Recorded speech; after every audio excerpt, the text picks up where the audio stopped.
first-class engine. Early one morning, Percy arrived back at Tidmouth Sheds, very tired. "Morning, Percy," said Thomas. "You do look tired." "Yes, I am," said Percy sleepily. "I was up all night delivering the mail. It seems like there are more letters and parcels than ever." "Heh," scoffed James. "You're only a little engine. No wonder you struggle to manage those heavy vans. Perhaps Sir Topham Hatt should give the job to another engine, or even Harold. I'm sure they could manage the work." "I can manage fine on my own, thank you," said Percy firmly. "Perhaps," said a voice, "you could do with a little help, Percy." It was Sir Topham Hatt, who had just arrived and had heard everything. "James, you think another engine should help take the mail. I think that's a very good idea, and I'm sure Percy wouldn't mind the lighter workload for a while."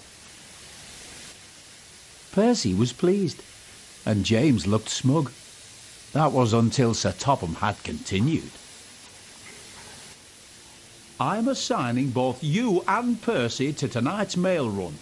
You can help him collect all the letters and parcels that need to go to the mainland." James was horrified. "But, sir," he protested, "I'm supposed to be taking the express in the morning, and I can't do that if I've been busy all night pulling the mail train." "I'm sure Emily wouldn't mind taking the express in your place, James," replied Sir Topham Hatt. "Now the decision is final, so I'll hear no more about it." And Sir Topham Hatt turned and walked away.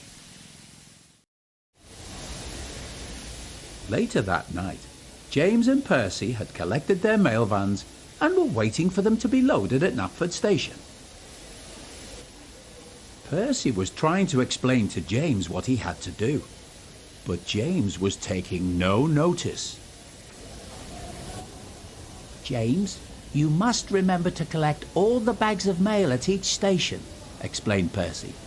"Sometimes the mail will arrive by road, so you have to be patient and wait for the van to arrive and be loaded into your train before you leave." But James was too busy thinking about getting back to his shed and waking up to pull the morning express. Just then, the guard's whistle blew, and the two engines set off.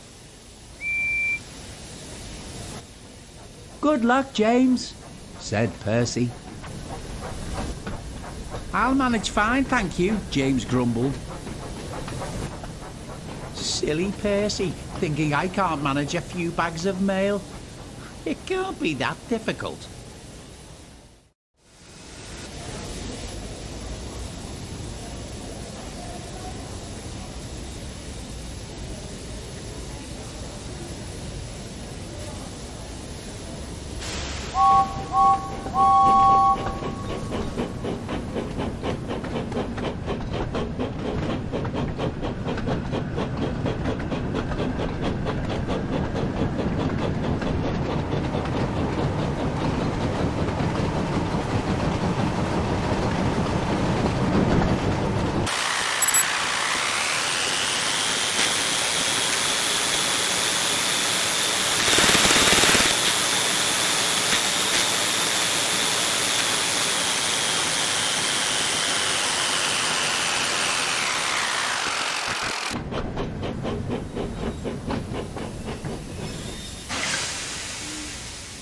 Right, let's get all this mail loaded into the vans. Then we can be on our way.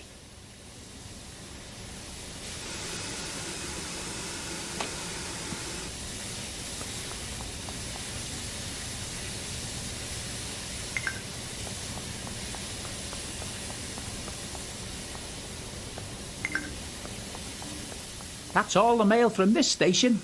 Let's get going. The sooner we finish collecting all this mail, the sooner I can get back to my shed.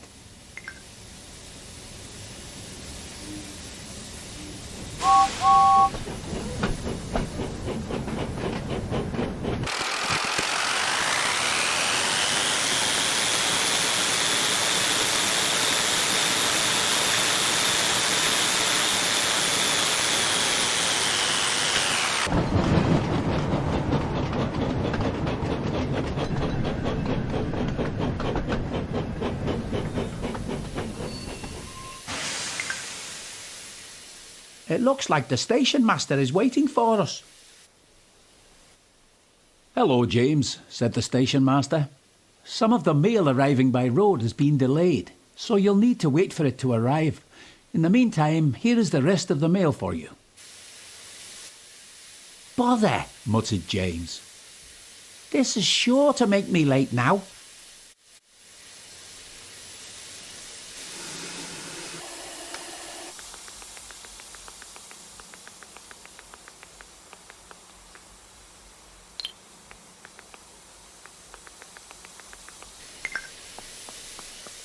Come on, driver. We can't afford to be late.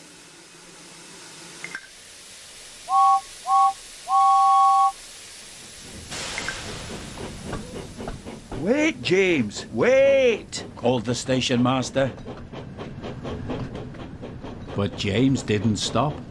He was determined not to be late and wanted to prove he was better than Percy.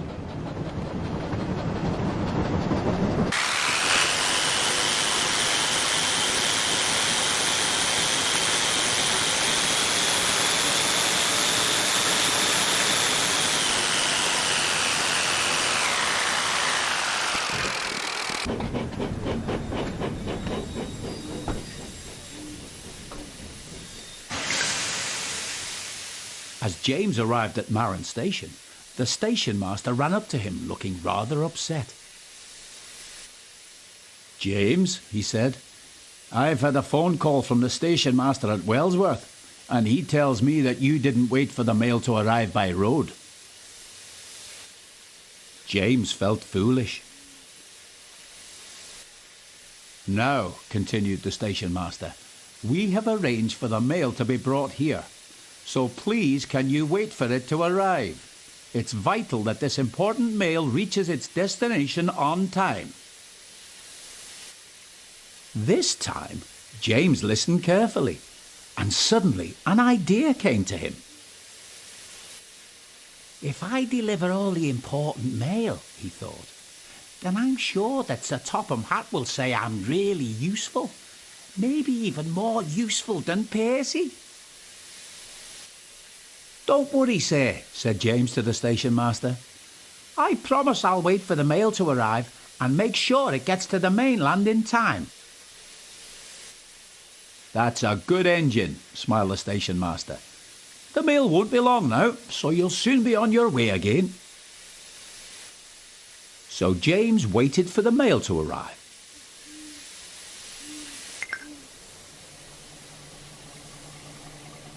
He didn't have to wait long. He heard a car horn coming from nearby, and then watched as a red post van pulled into the station car park.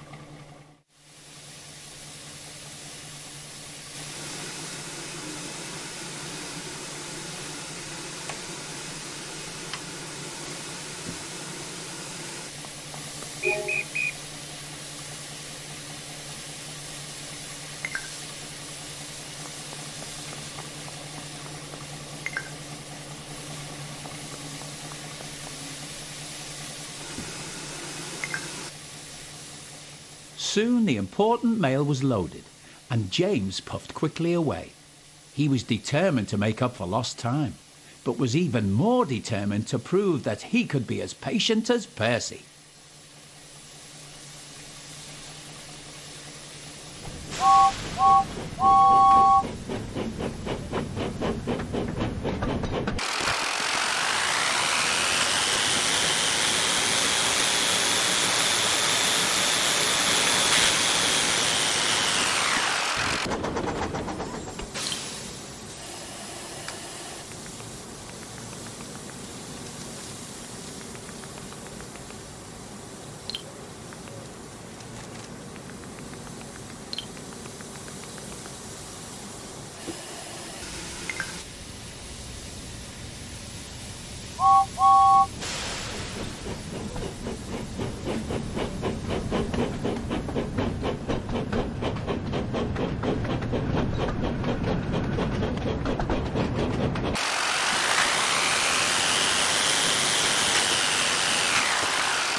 Just one more stop to make.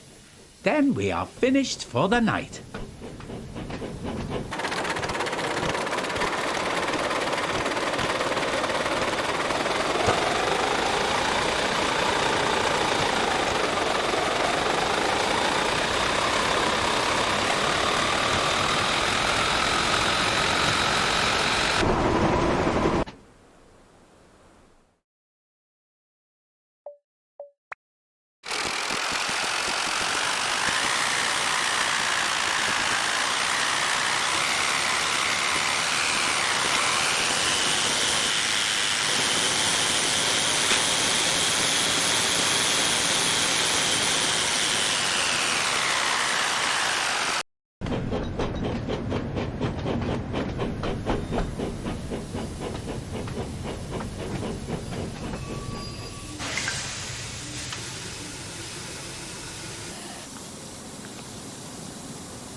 James arrived at Vicarstown station and was feeling pleased with himself. He had collected all the mail and tried his best to make up for lost time.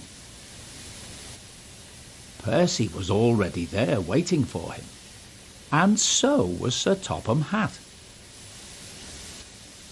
James was worried what he would say about him not being patient and waiting for the mail. "Ah, there you are, James," said Sir Topham Hatt. "I've heard from several of the station masters that you've done a good night's work," Sir Topham Hatt smiled. "I've also heard that there was a small incident at Wellsworth station," he added. "But you put things right and have made sure that all the mail arrived on time. You have once again proved to me that you are a really useful engine, and a first-class one at that." "Well done, James," puffed Percy excitedly. James felt so proud he thought his boiler would burst.